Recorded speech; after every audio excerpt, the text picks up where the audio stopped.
Okay, awesome students, it's me again. Right now you guys are working on reading Act 2 of Romeo and Juliet. And if you haven't read Act 2, you need to put this away and come back to this lesson after you've successfully read and comprehended at a basic level what's going on in Act 2, what characters involved, etc. Okay?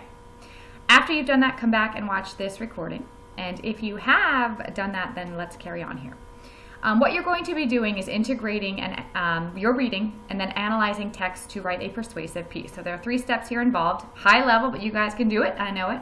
You're going to be writing a letter to Friar Lawrence, and the standards involved are all your persuasive writing standards, or what they're calling argumentative writing this year. Okay? In Act 2, Romeo goes to his friend and confessor, Friar Lawrence, and tries to convince the friar to marry him and Juliet. Pretend that you are a concerned citizen of Verona who has somehow found out about Romeo and Juliet's love and their plans to marry. You are going to write a letter in which you try to persuade the friar to either marry Romeo and Juliet or not marry Romeo and Juliet. Now, you need to explain at least 2 reasons for your position. Each reason should get an entire paragraph of explanation. That means you're not just stating, I think you should marry them because they're in love, period, end of writing. No, you need to back it up with examples. And at least one of those 2 reasons needs to come from an argument that either Romeo or Friar Lawrence used in Act 2.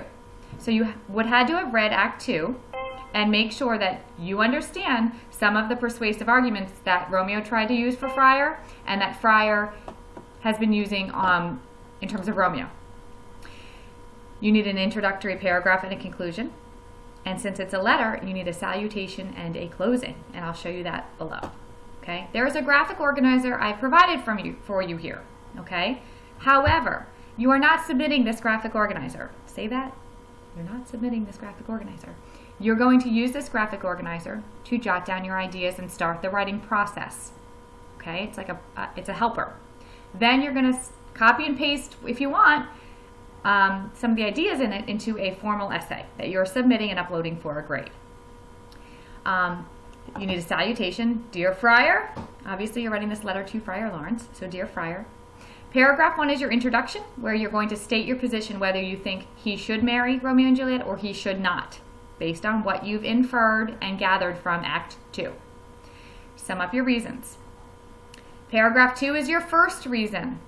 This reason should come from something that was said in Act 2 of Romeo and Juliet. Why am I making you do this? Well, I want to see that you're reading, comprehending, and that you're able to analyze text. Okay. Paragraph 3 can be your own personal reason. Whether you think they should get married at this age, they should not. Whatever reasons you want to throw out there, that can be your own reason, but reason 1 needs to be from the text. And then paragraph 4 is just your conclusion, where you restate your position and sum up your reasons. And then you have a closing. Once all that's done, you turn it into an essay, a letter, a specific letter, and then submit it to me. Okay, it should be maybe a half a page, 3/4 of a page long. Okay.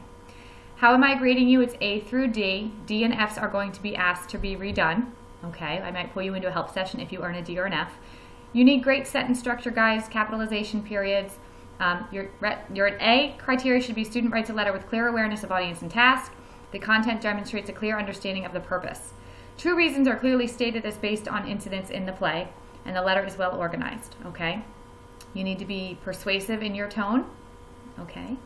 Questions, comments, concerns, let me know, but again, you need to read Act 2 even before starting this. I'm noticing a lot of kiddos are not doing the reading, even though we've done it in class. We're going to be doing it Monday in class. We'll be reading Act 2. So if you are wanting to do this assignment, just wait till Monday. If you want to read independently, you can as well. And if you are trying to do this assignment without having read the act, maybe review the recording for Monday's class would support your learning. Okay? Let me know if you guys have any questions. Have a good day.